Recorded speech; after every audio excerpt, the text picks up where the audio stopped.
Messenger, WhatsApp বা ইমোতে কেউ যদি মেসেজ পাঠিয়ে সাথে সাথেই ডিলিট করে দেয়, সেই এসএমএসগুলো দেখবেন কিভাবে? চলুন ভিডিওটি শুরু করি। এই কাজটি করার জন্য প্রথমেই আপনার ফোনের প্লে স্টোরে আসতে হবে। সার্চ অপশনে লিখতে হবে আনসিন মেসেজ। এই অ্যাপসটি আপনার ফোনে ইনস্টল করে নেবেন। এখন এই অ্যাপসটি ওপেন করবেন। অ্যাপসটি ওপেন করার পর নেক্সট বাটনে ক্লিক করতে হবে এবং ফোনের নোটিফিকেশন অ্যাক্সেস পারমিশনগুলো দিয়ে দিবেন। এই যে এখানে আপনার মেসেঞ্জার, হোয়াটসঅ্যাপ, ইনস্টাগ্রাম, যেখানে আপনার এই ধরনের প্ল্যাটফর্মগুলো আছে অটোমেটিক টিক চিহ্ন হয়ে থাকবে। আপনারা যেটা ব্যবহার করবেন সেইখানে টিক চিহ্ন দিবেন, দিয়ে নেক্সট ক্লিক করবেন।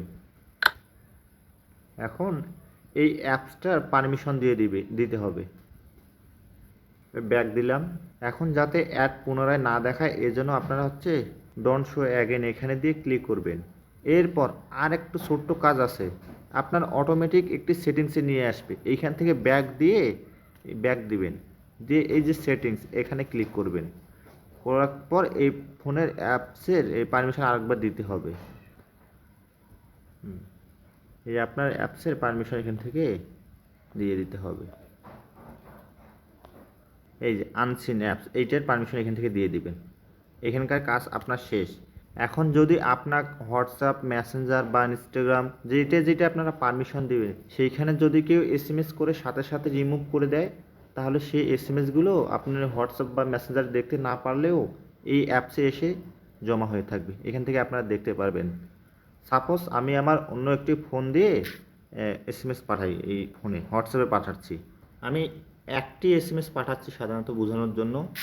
এই যে মেসেজ আসলো।